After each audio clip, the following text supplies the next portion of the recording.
Okay, so thank you again, everyone, for joining us this evening. My name is Demetrius Washington. I am president of the National Black MBA Association, DFW, or Dallas Fort Worth chapter, and I am honored to be here tonight. This is a topic that's very near and dear to my heart. So I've been in the organization. This is my 17th year. I've served on two chapter boards. I've been in board leadership in this organization for this is my 11th year, and I served on other boards as well. And I'm working on my corporate board training right now. So definitely looking forward to that. So definitely this is a topic that's near and dear to my heart. But just a little bit about this week in general. We are hosting these events all week for what we are calling NBMBAA Chapter Members Week, really to help uplift and empower our members, whether that's in board leadership, just being a more well-rounded chapter member, helping you to grow financially. However, we can empower you. That's what we're focused on this week. And it is Black History Month, and National Black MBA is part of Black history. We have been around since 1970, so this is our 55th year in existence. So way before people were talking about DEI and rollbacks, we've been around, we've been doing this work, and we will continue to do that work. So again, thank you all for joining this evening. And let me just tell you about our amazing speaker here. So again, I've been around the organization for a long time. And back in the day, we used to have some we used to get actual membership cards back in the day, but we also had a magazine back in the day as well. And we have really a multimedia mogul here with us today, I'll say, who's going to be leading us through this conversation on board governance. So I'll just read a little bit about our speaker, Pamela, or Pam McElvane. She's a visionary CEO, author, publisher, and media leader who has dedicated her career to advancing diversity, equity, and inclusion, or DEI, as well as board governance and leadership development.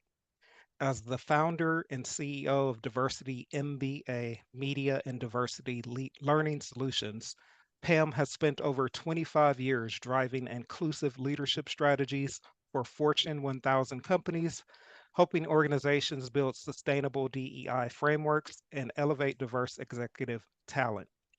In addition to her leading her own firm, Pam is the host of The Inclusive Voice on WCPT 820 AM, where she engages thought leaders on critical issues surrounding leadership, DEI, and corporate responsibility. She is also a board governance expert, which is why she is here, having advised multiple organizations on structuring inclusive leadership teams and fostering equitable decision making processes. Pam's work has earned her numerous accolades. If you go out there and find her on LinkedIn, you can see, I think she has over 20, and I'm sure she has more that she has not even listed. But she was recently recognized by our San Francisco chapter during their Empowering Visionaries gala last week. She's also been recognized by the Phenomenal Women Award, the Martin Luther King Excellence Award, and just many, many other multiple honors for her contributions to supplier diversity and inclusive leadership. And so, again, we are honored to have Pam here tonight to join us for this impactful session. You know, people get into board leadership or get elected or appointed into roles, and sometimes they're not qualified. And tonight is about helping you to be more qualified. Okay. So I'm going to hand it over to Pam. Thank you so much, Demetrius. It's always amazing to hear some of the things that I forgot I've done. So thank you for your kind words. And thank you all for allowing me the opportunity to have this dialogue in upskilling your board acumen. I was told that we were going to focus on governance, but let me just share a little bit with you. I started serving actually on my first board in my 20s. I was appointed to the UC Regents Board. And then that's where I actually learned the power of influence and the power of leadership and how boards actually navigated organizations, policy, and infrastructure. So in my career, I'm about 48 boards that I've served on, from grassroots to regional boards to national boards to privately held boards where I actually received paid, to corporate boards, to commissions, to think tanks. So I've had a lot of experience. I'm a strategist, even though an MBA in finance and international marketing and policy. I carved out my board's position as a governance expert and found that I became so, I guess, I understood governance at such a practical level that the attorneys were inviting me to the legal conferences on the directors of forums.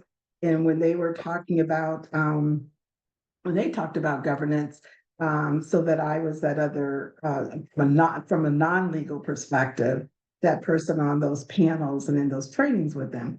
So you too, and I say all that to say, you too can be a governance expert and not be an attorney. But when you're carving out your role, particularly if you're looking for a paid board position, you want to be an expert. Now, because I've served on so many boards in my paid roles, I have served on nominations and compensation, audit, committees. So it's important to do this. And then here in the nonprofit world, it's important to bring your A game to these nonprofit boards so you can practice leadership. So you can practice that what you're not comfortable in so that you'll be able to actually have gained that experience.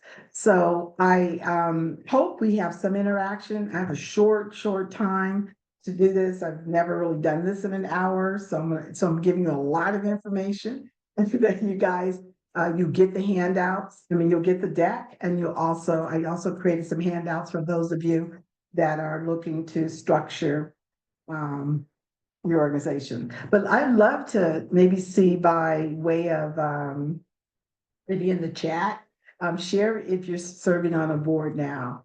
And if you're serving on a nonprofit board or for-profit board. And if I am going to ask Demetrius to open up when we have the questions for you guys to be able to ask throughout the deck so that you don't have to ask the questions in the chat. You can just ask me. We'll take that time to do that. Okay, so my charge today is optimizing board governance and board culture in nonprofit organizations. And remember, the acumen that you learn here, you absolutely can leverage on paid boards.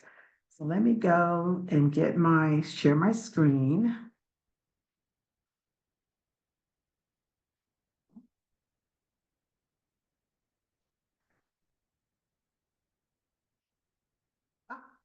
Everybody see? Yep, I can see it. Okay, cool. Okay. Demetrius, are you going to handle? Okay, you will. Thank you. And so, Danny, the hand is your finger. This means that you served on boards and nonprofit boards. Okay, so we're going to be talking about optimizing board governance and board culture in nonprofit organizations. So actually, let me just say this: there's such a thing called board cultures, and that's what helps drive high-performing boards. So believe it or not, practices and effective leadership and governance go hand in hand. It's not one or the other. It is both. It requires both. So today, I wanted to be able to help you understand the critical role of board governance in culture and nonprofits. And you might not have heard about, really, she's talking about culture. Well, absolutely, boards have their own cultures. And then you have to understand the culture of the board and the organization that you're serving on, regardless if it's privately held or if it is actually nonprofit, regional, the type of board you're sitting on, type of folks that are there. You have to be able to understand that there's a culture that you're going into that you too have to become familiar with. And so we'll also discuss governance responsibilities, inclusion, performance measurement, and board culture. What I hope you guys that you get out of this at the end of the day is the ability to go and really do your own framework and build your own plan, even personally, if not just for your organization. And any board that you're serving on right now, you'll be able to bring in this structure. So I call this the governance excellence formula. And it's not mine, it's actually from one of my board director colleagues out of Canada. And I just kind of made a few tweaks for my own. But effective boards align governance with organizational goals for mission-driven leadership. Now, I will tell you, the National Black MBA Association does a good job of that in terms of how it looks on paper. And clearly, I will tell you, it does do a pretty significant job at the chapter level in terms of how it's executed. But now how it's measured and the effectiveness, this is where you get to decide. So you see this governance success formula. So governance structure is imperative. In fact, that is what you must have and is the primary responsibility of the individual is to make sure if you're going to join a board that you understand the governance structure. And then I talked a little bit about the culture. And then together, governance structure plus the culture actually moves you into governance competence. Yeah, you got to be competent with that. So these three areas, then you come together, actually then to define the boardroom behavior. So believe it or not, right? Boardroom, board directors, some new board members will come and they'll just listen. There'll be those that talk a lot, and there'll be those that don't say as much, but when they do speak, they're very powerful in what they say.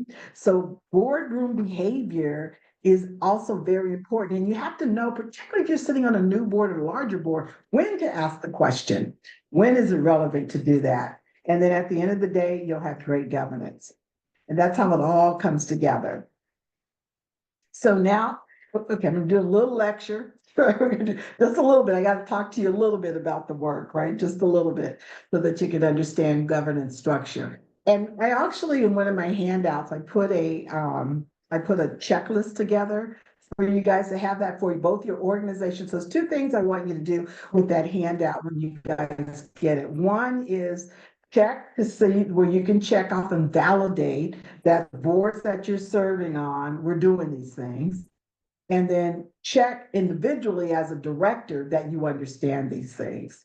So establishing clear governance framework. I mean, this is usually an area that's in the hands of the executive committee and your larger boards, in particular, say like Salvation Army, or those real big national boards, even like it should be, I'm not sure of the structure of the National Black MBA Association, but the national boards, they should have a governance officer that sits typically on they'll be either on the nomination committee, sometimes they'll have a governance officer, sometimes the secretary will be that governance officer, but that is a role that's really, really critical on boards, both paid and non-paid boards. And then so defining the board roles and responsibilities. I haven't shared this. I'm going to share my board's job description with you. Every board, even nonprofit, you guys should have a position, a director's position of the responsibilities, which is really taking everything that's required from fiduciary responsibility of that board member to what you want them to do as reported within the bylaws. And I do have some templates and I will share that. So defining board roles and responsibilities is critical. Even if you are just talking about a few things, even if it's a high level, this is a pretty comprehensive deck, but just for wherever you are, just define what your expectation is of your directors and maybe your membership chairs. And build an inclusive board. So my board, for example, and P&O Group Holding Company is a diverse board, both of ethnicity and gender. And then it goes on to the composition of the board.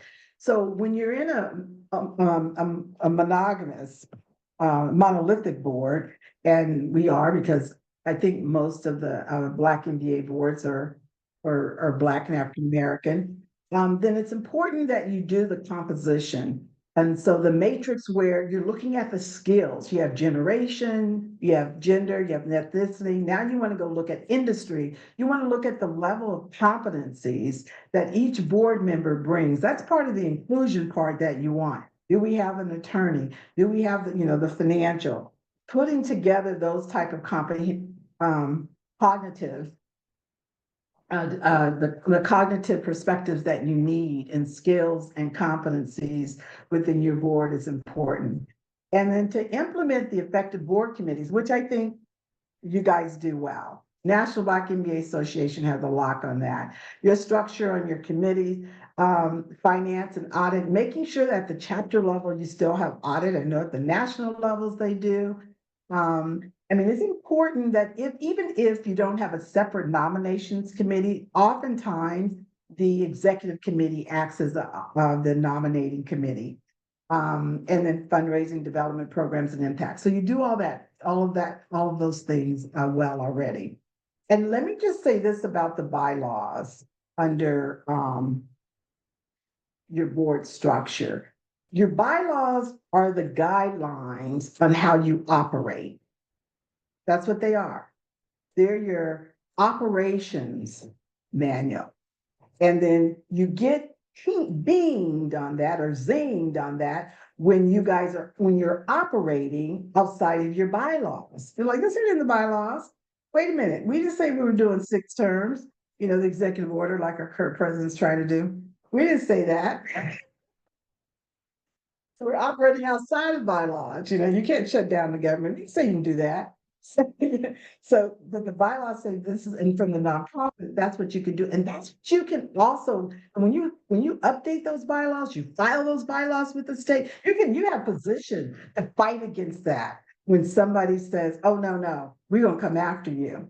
So those bylaws are powerful in terms of what they bring to you. So strengthening accountability and transparency.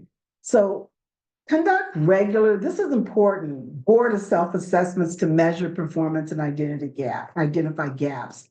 I mean, the senior leaders on my board have a high-performing board. It's optimal and high-performing. And the minute, somebody falls below 85%, I'm saying, okay, well, it's time for you to retire and leave because most of folks are performing at 100%. And so and why do they know how they're performing? Because you have accountability, you have the scorecards, you're doing the assessments. And not to really beat up anyone, but to make sure that you're transparent and you're understanding what's responsible, because the fiduciary responsibility of the directors, even on nonprofit, you may not think that it means anything, but it means a lot, particularly when you can talk about how you have contributed in helping moving forward in the organization.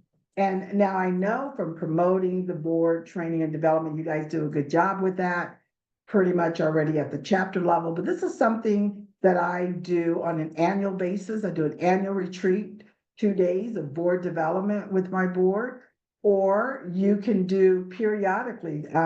There's some organizations that may, once a quarter have like an hour set aside for board development, kind of like what we're doing now.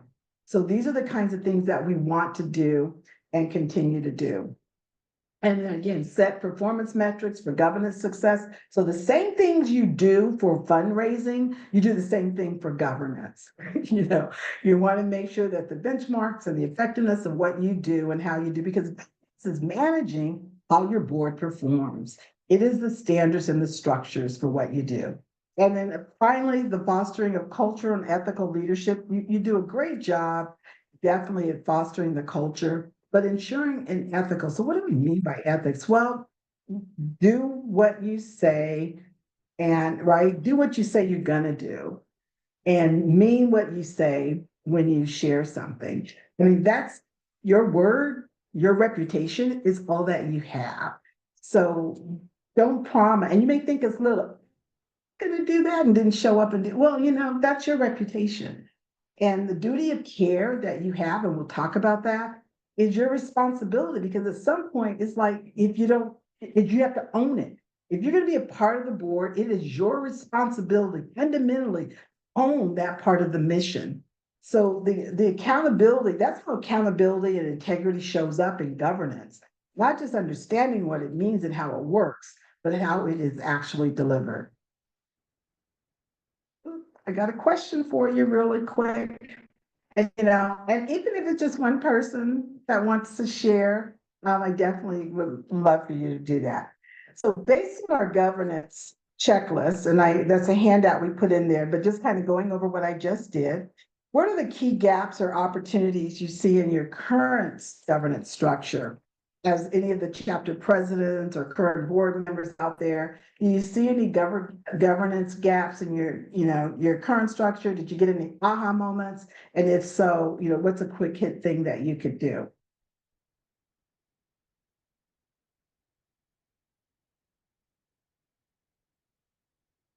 No, no hands up.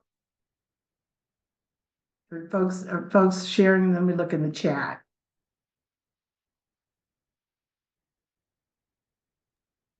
Okay, so corporate board, okay.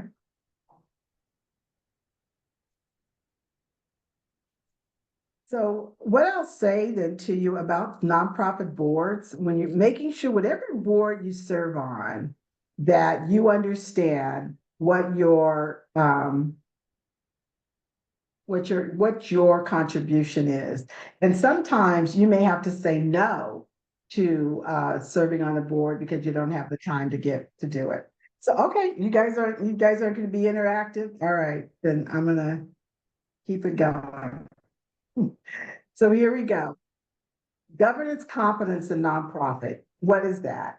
So that refers to the ability of the board of directors to effectively oversee, guide, and support the nonprofit organization through strong governance practices. It involves your deep understanding of fiduciary responsibilities, strategic oversight, ethical leadership, and mission alignment to ensure the organization's sustainable impact. So I know that, the National Black MBA Association does a really good job in mission alignment. And you're ensuring that, you are executing on the activities that you do so that you can achieve certain goals to be able to demonstrate that you are in line with the mission. And the imbalance comes is when you have 80%, of the 20-80 rule, where you have 20% of the board doing 80% of the work. That's an ineffective board. There's nothing effective about that. And you're in violation of some of the governance laws if you have inactive board directors. There's no such thing as that, just so you know. If you did an audit, and someone wanted to look at the effectiveness of each director, if they're contributing money or contributing at a different level, then, they can become advisory and not governance.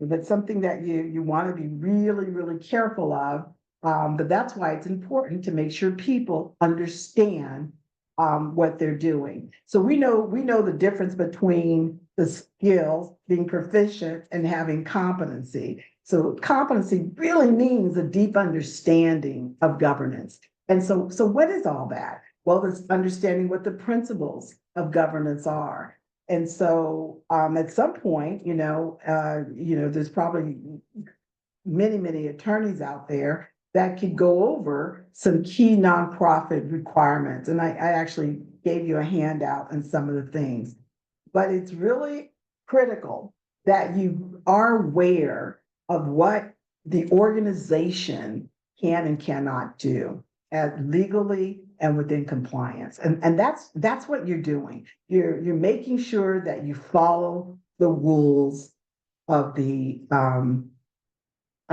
state, and depending on if you're getting federal dollars or federal compliance. That's a big piece of really understanding what that is. And then the financial acumen and risk management, believe it or not, the ability to read and interpret financial statements, budget, and audit reports is the responsibility of every board member, not just the committee, the finance committee and the treasurer. Being able to interpret those financials being able to understand how the organization is budgeted, whether it's zero-based, whether it's scenario planning. If you have an accountant there and can do some basic principles of understanding where you are, that is a requirement. So there's governance skills required that your board directors must have and should have. And when you start serving on the really large national non-for-profit boards, they really expect you to be able to do that. Now, the strategic thinking and decision-making aspect of it, I do think that the organization does that well. The only thing I say around here is to ensure that everyone has the ability to contribute. The role of the board is to ask questions. That is your role. Now, in a structure like where you volunteer and there's not a paid executive leading the board, so it becomes a managing board where you're actually doing work and you're delivering while governing, then you really didn't have to ask questions, look at the work that the alignment is what it is, and the balance on the board is what it should be. And so that's okay, because that's a real thing. The board leadership and development, it's a continuous process. So that's something that that's why you want to assess your board and see where you are. And you want to understand the kind of board you have. Now, just because you are all a part of National Black MBA Association doesn't necessarily mean that you have the same type of boards. So your smaller chapters who have a smaller number of members, and they may or may not have the same number of board members, I'm not sure. But because they're just smaller in nature, they're almost operating at a grassroots level. And then you look at your big chapters like your New York and your Chicago, they should be acting in Atlanta, they should be operating as power governing boards, just like the national, because of the size. And then your mid chapters should be developing the acumen and still should be able to do the same kinds of things, but no, are we a managing board, or are we a governing board? Are we hybrid? You know the kind of board that you are. Full governing boards typically do just that. They govern. The boards I sit on, I govern. However, the managing boards, you roll up the sleeves and you're getting in there and making phone calls, and sometimes you have to do that. And that's okay. But if you're doing that all the time, that's the type of board it is. And the effective stakeholder communication and advocacy typically is you just want to understand the governance part of that is understanding what we're doing as an organization. So today, for example, Trump, the president-elect, or president, I guess, be a little more respectful. The president that we have, he doesn't necessarily like advocacy of anything. So you want to make sure that what you're doing, particularly in an environment that have many different perspectives, is that you're aligned with your donors, with your stakeholders, and you're clear in what you're actually doing. And so the governance part of the job of the board is to ensure that everything continues to operate smoothly, if you will. So let's get to the individual. I don't know if there's any question. I do have an opening for a question in a minute or any of that, but how does that relate to me, right, as an individual? So here's where that individual responsibility is. Duty of care. Now, let me just say this to you. This is not just nonprofits.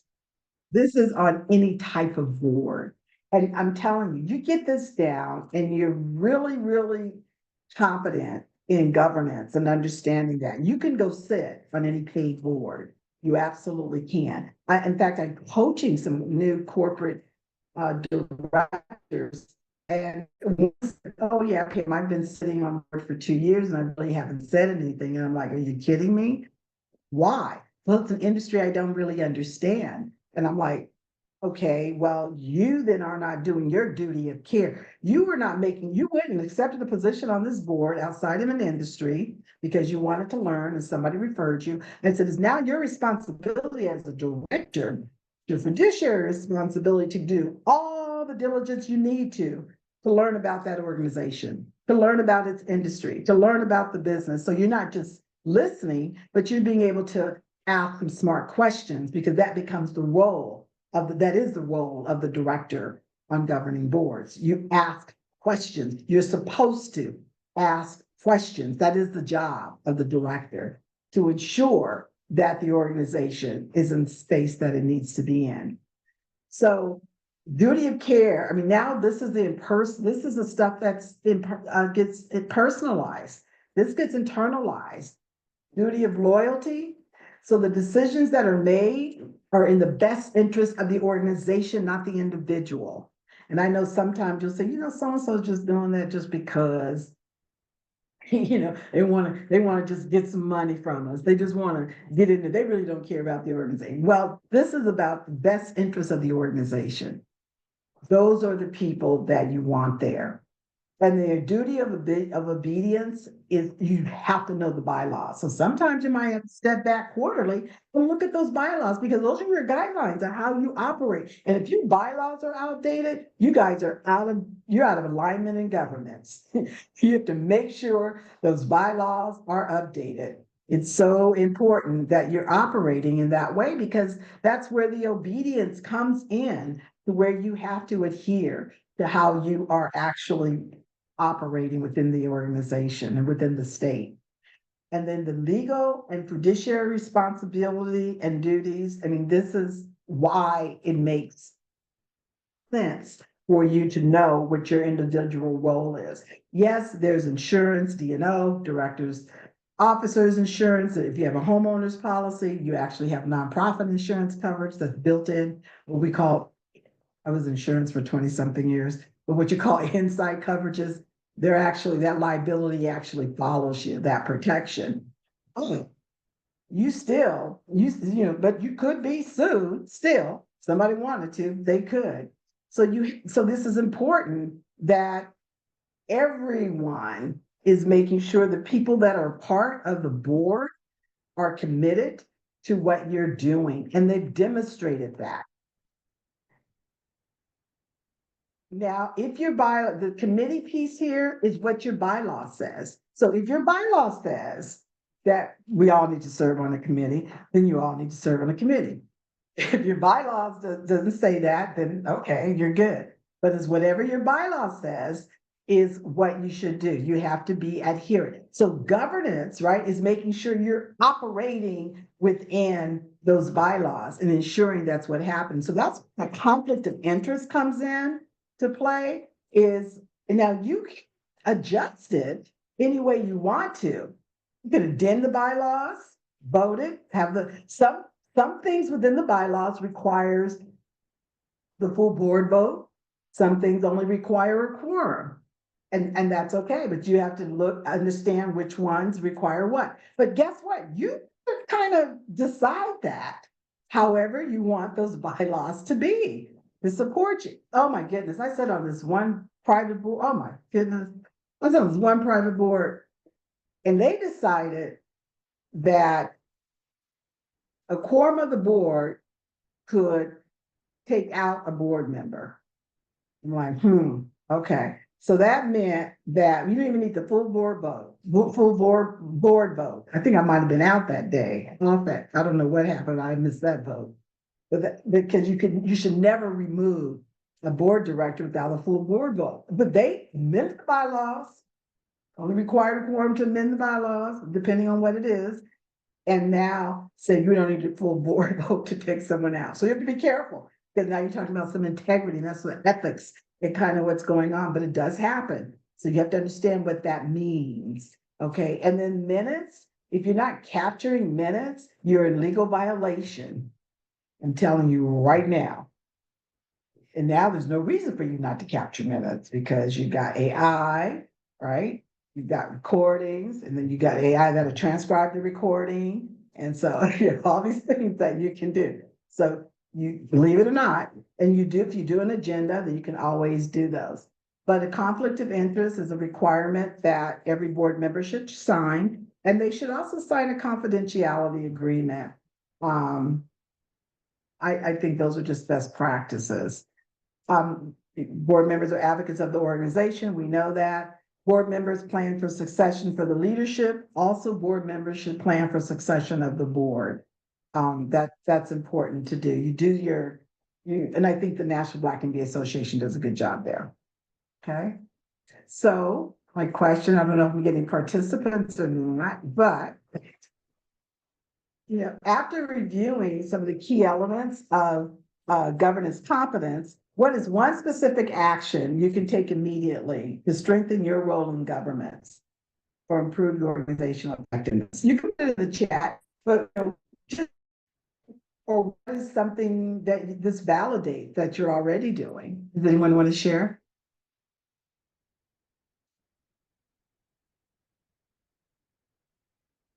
Okay, we have a chat. Oh, Vanessa. Vanessa I was Cohen. gonna say, I think you're mute. define. Can you hear me? I can hear you now. Mhm. Okay, I was gonna say define, make sure that the roles and responsibilities are clearly defined. Yes, and that's so critical. And actually, too, Vanessa, I actually think that I give director descriptions to my directors, and they're real clear. Even if it's one page, it doesn't have to be. And then when you define the roles and they see it in writing and signing it, drives that accountability up. That's a great one. Thank you for sharing that one. So let me just also ask you guys, let me stop too for a few minutes. So when you think about where your organization is or where you are, some of you, a number of you sit on boards, a number of you sit on the National Black MBA board, you sit on other boards. Let me just ask you, do you feel that the governance, just based on what you've just heard right now, do you feel that the governance on the nonprofit boards that you serve on are in a strong place or in a moderate place or in a needs development place? I get some honest sharing, and you don't have to name what board it is, but just from what you've heard. Mhm. I think for me, Los Angeles chapter, not speaking of anything in particular, Yeah. but my experience has been, I've been serving on boards for, I'm about to age myself, but for like 30 years. And I do find that a lot of the smaller nonprofit boards are definitely in development. Because I don't know that boards, my experience, some of the smaller nonprofit boards are so excited to have people and so excited to let's get it together, let's do our events, let's do the things we need to do, and let's fundraise and all of that, that we sometimes don't, and we don't have time because we're, as volunteers, this becomes, the last thing for people. No, and I appreciate that. And I agree with you. It does, particularly grassroots boards, that's not what they're gonna do. And even when I served on my role, I ended up structuring the board. And so we just have to remind those executive directors and those board members that these folks that you trust, that are here, you still have to establish a structure for. Absolutely, thank you. Thank you, Danielle, for sharing need development. And Brenda, you said figure out ways to reiterate specific sessions. This is really good. In the bylaws in a visual way for board members to commit to memory and encourage board members to read governing documents. And I really like that because, sometimes, particularly our younger generation, they may not know, how that's modeled or what that looks like. And then I definitely will take, before I go to the next one, I'll definitely take a question from anyone that wants to ask me anything about transitioning to a corporate board. Does anyone have a question, or do they want to know how being a governance expert is helpful in transitioning on a I have a corporate board? question. Okay, who is How do that? you, what's taking, or what are some of the key indicators that you're ready to transition to a more corporate board, and how do you prepare yourself to put yourself in position for such a transition? I would love to see you answering that question. Who asked the question and hear your name. That's a great question. So, one, in understanding, if you think you're ready to serve on a corporate board or a paid board, you need to understand what your value is. A KPI is that I'm clear on the competencies that I bring to a paid board. I know how I can contribute. So being a fundraising in a not in a volunteer board, then what are the key skills within that role that will actually help me go to a paid role?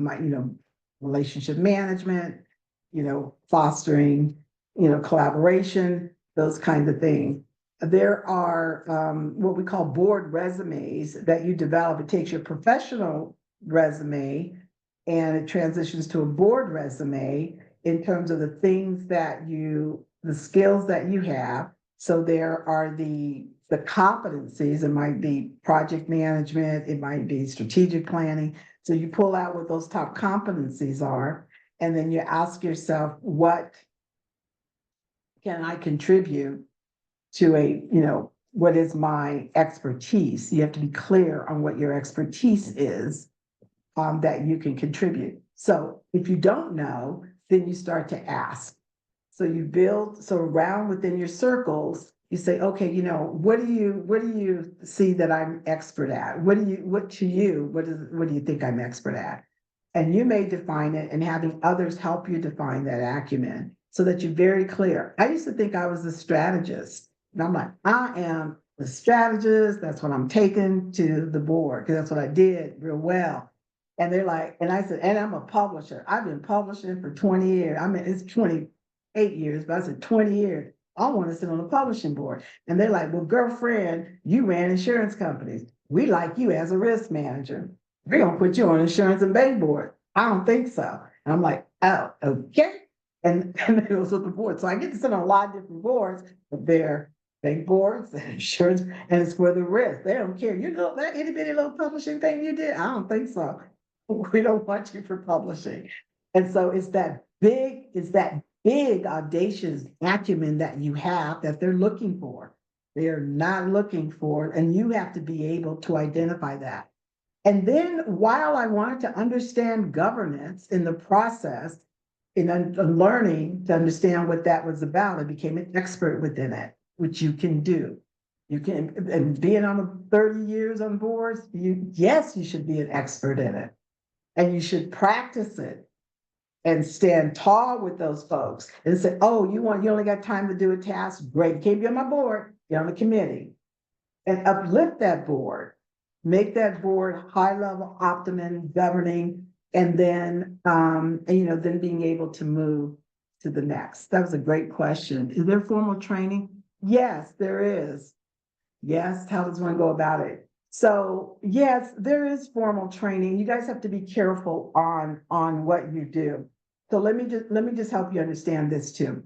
Going to get formal training is great. The universities, wherever you are, the biggest universities where you are, they have those in those business schools, they offer those, but they don't usually help you sit on board, but they'll help you go through the training and making sure you can read financial statements, making sure you understand the acumen, making sure you understand governance. They're not going to put you on the board seat. ELC, they're not going to put you on the board seat.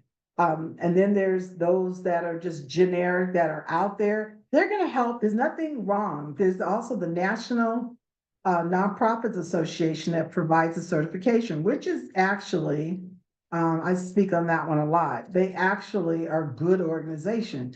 You can get a certification from them, and it gives you a good sense. And then It's letting people know in your network, particularly senior executives. I coach many C-suite leaders to sit on boards. And usually it's tough sometimes when they're seated in the company because the CEOs don't want them to, but it's important to let them know. The way I sat on a corporate board, I think I was a VP at the time, and my CEO said, "What can I do for your development?" I said, "Put me on a corporate board." And then I think when I was a EVP is when I actually got on a real corporate board. But as a VP, he put me on a hospital board. I got on a commission, high profile boards. Start to think about that's the trajectory that you get on, and then you start to talk about it. But yes, I'm in Chicago. Kellogg offers, most business schools offer a good training. And then if you go look them up, you really do need to talk to them and ask them. But the associations for board certification, those are pretty good. Those are pretty standard. I mean, and they don't hurt. And then the directors, the thing is, did you know there's a Black Directors Association and that you can't come to? I mean, I get to go, but you can't come to because you're not a Black paid director. So that's not good, right? So they don't do anything. They don't do anything for potential boards. So we don't help each other much. I don't like that too much, but we don't. I love Nellie Hobson. She's been great for me. She's a Pamela board you want to sit on. I love it, but she don't do it for everybody. So the fact she doesn't do it for everybody, then we don't get on it. We need to do it for everybody that qualifies, but they don't. So you have to ask and let people know and say, "I'm ready. And this is why I'm ready." And then you become very selective in what boards you want to sit on. Sometimes you want to be intentional and sit on a board that has other CEOs. Like I said, on I sit on the American Cancer Society and sitting now on the Kidney Foundation. I sit on these boards where these CEOs sit and you let them know, I want to be on part of the board, kind of thing. So don't you guys love this picture? Saw this picture of AI Black folks in San Francisco, some beautiful Black people. It just reminded me of Black MBAs. I said my son said this, I like this. So build a strong board culture. So part of building that strong culture is by defining principles on who you are, but who you are as a board. Who you are as a board.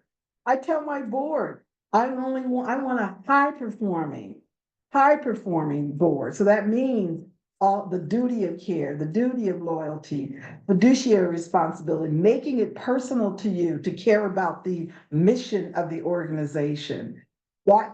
So who we are as a board. I love one of the things Maisha did.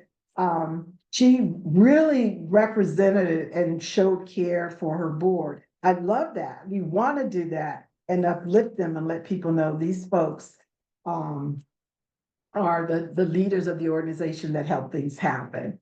Why we strive, right? That's the purpose. Why we're striving and the values, what we believe. And you make sure you align with those individual folks that you're looking at to be on your board, that they align with the organization and with who you are, that they're bringing experiences that will be able to model behaviors that others can learn from. I mean, it's bigger than that. You know why I stayed in 1984, my first, I graduated. I was in the San Francisco chapters, my first chapter, and I was at 8 chapters around the country as I relocated, is because I got to practice. I mean, if you can manage Black MBAs, those egos coming out from the top business schools around the country on the committee and get them to do what you want to do, come on, you can manage anybody. So I used to practice with them and go back into my office and be able to navigate and finesse folks, because I was dealing with some serious ego Black folks from the top colleges around the country. And I said, okay.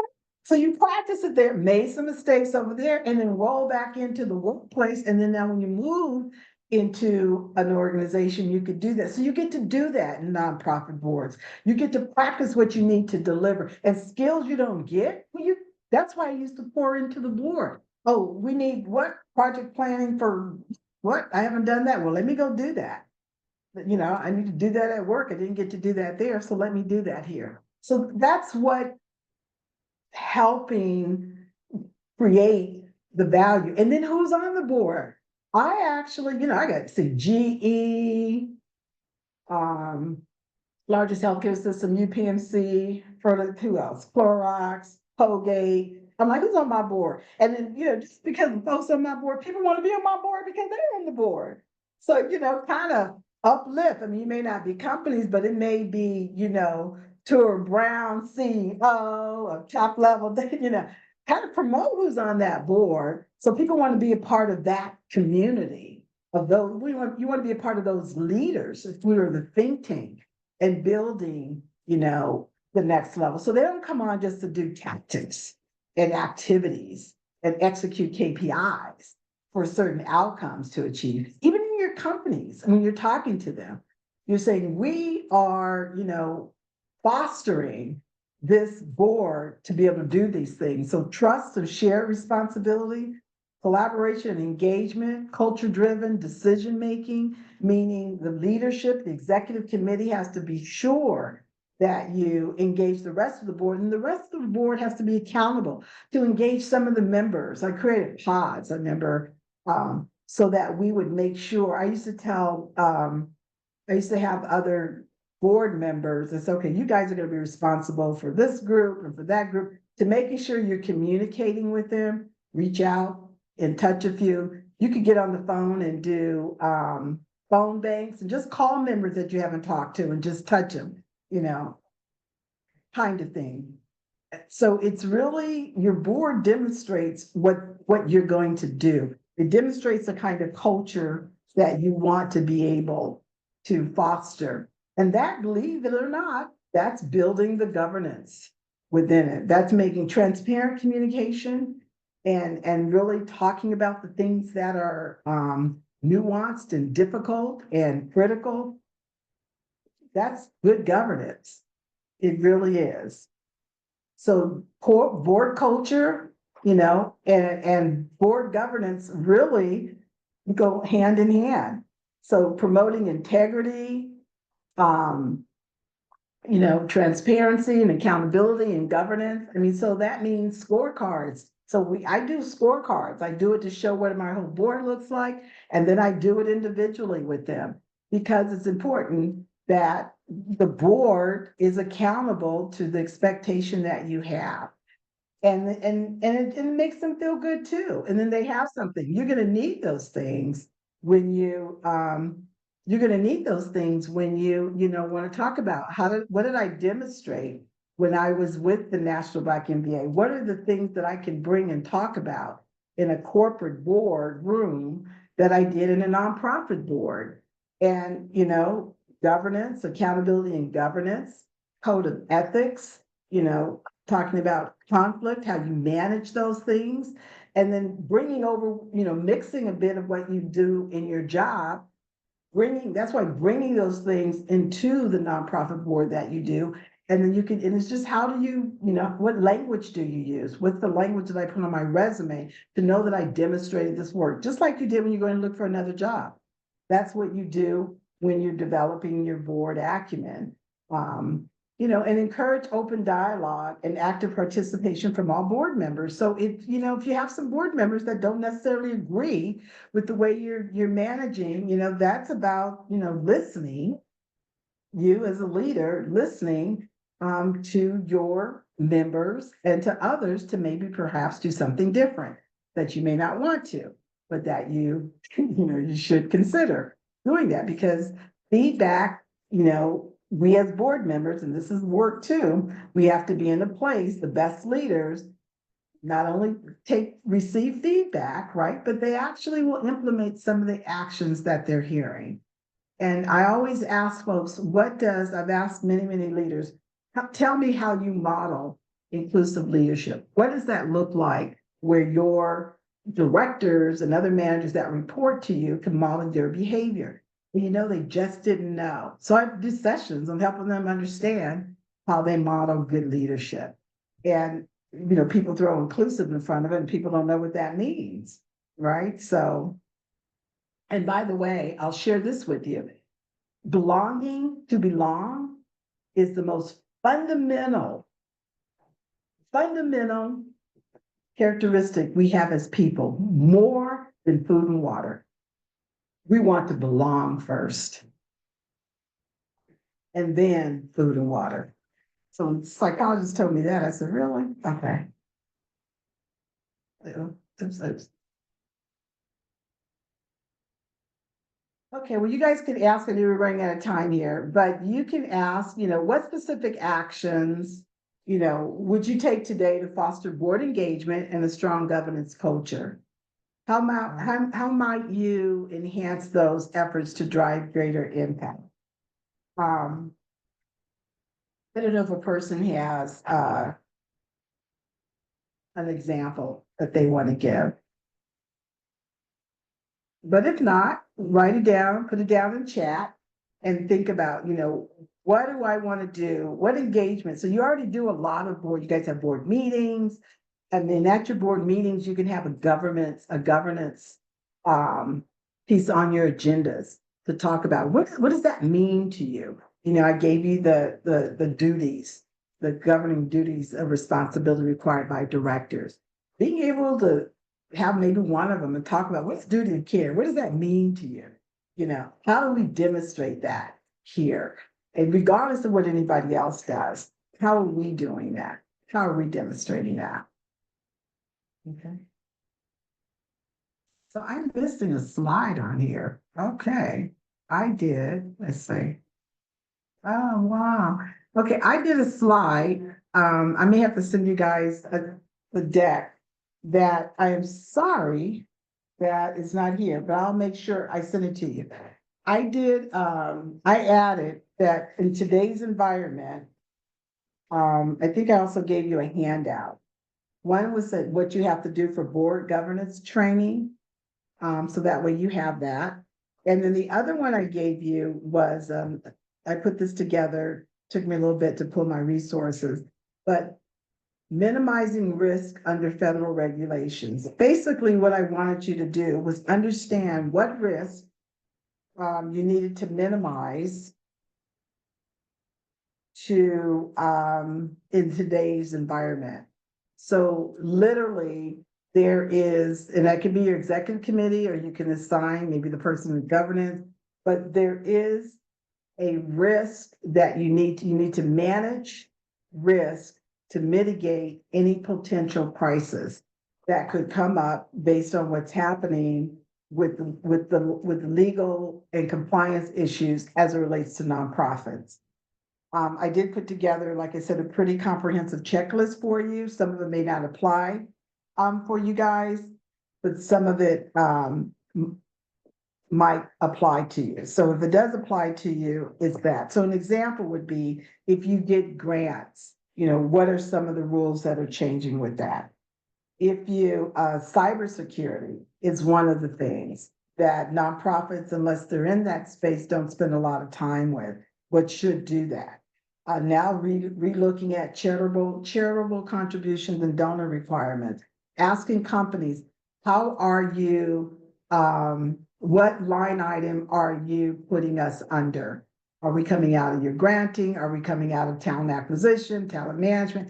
What line item are you sponsoring our organization, sharing our organization? Making sure you understand at these nuances. Sorry, I have a slide for you, but I did give you a very comprehensive handout, and I do really want you guys to spend some time with your boards and make sure you can check them off that we are in compliance and we're ready for any of these things. And any of your good friends you have that are attorneys or what have you, they can easily and quickly do some of that for you. Okay.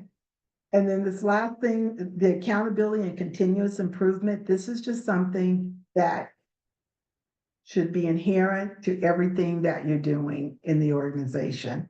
Is that when I say diversity training, I don't mean the diversity, equity, inclusion training. I mean diversity training as it relates to the differences and compositions within your board, within the people that are there. Develop accountability metrics to track governance success. If you don't, I can give you something for that. Ongoing reviews and training, which you guys are doing. This is good. You make sure you those people that attended this, making sure you get credit for this. and be sure to, be able to share this, making this a requirement for folks to listen for 1 hour to this webinar. These are the kinds of things that you want to have, as a standard once a quarter. Prioritize self-evaluation, even if it's once a year. It's important to know how well your membership knows things, but definitely your board, that's part of governance. And then your governance culture should be rooted in transparency, ethics, and community alignment. So everything you do, I like to position my boards in different things, not just me, they're extension of me, and making sure that they too recognize that they represent and model what the mission is of the chapter in the organization. And so I want to thank you guys. This was a quick course. And so I hope this was helpful. Yeah. Pam, before you go, there was another question in the chat from Taraya, and she was Absolutely. wondering if you had any book recommendations for those who are interested in this topic. Oh, for board governance, Yes. I don't know if I have books, but more like resources. Um, I will let me look and let me look and see what kind of books I might have. But the National Association of I think it's the National Association of Directors, the National Directors Association. They have a ton of resources. So let me get a couple resources for you guys on governance, because there's just so many that I know are good. And then that way, and they have a website, and then you can get papers and articles. So the rules, there's some basic books out there that you can just get on understanding government. They actually have understanding governance for dummies. You could look, I don't think you need that, but you can look at that. But the rules of the parliament rules of parliamentary, that's a governance book. That's governance. It's telling you how, it's not just talking about voting, chair, I so move, all in favor. It's way more than that. So the parliament procedures, that's available everywhere. They probably have parliament procedures, clips book. You could probably get that. But that's a good book that you guys should just have. Because that is a governance. That's a governance guide. It's actually a guide. So I will definitely promise to get you some good resources that I've referred to. So thank you all for your investment of time. Yeah, thank you. This was amazing. Like I said at the beginning, very near and dear to my heart. So appreciate you for sharing with us. Thank you to everyone who joined us.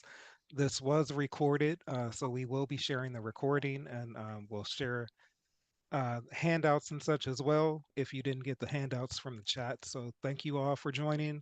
Hope you have a great evening and continue to attend the rest of our Black MBA chapter members week events. Hold on a second. Let me put my email in the chat so folks can reach out to me. Yep, and I'll put your link to your website in there too, so they can Okay, and my connect. LinkedIn, I think that's right. It links to your Oh, you know LinkedIn what, you too. guys, Yep, it's on the deck. Did you put the deck in the chat? I did. Yep. Okay, it's on the deck in there, but there's a lot of free resources. You're right. The NA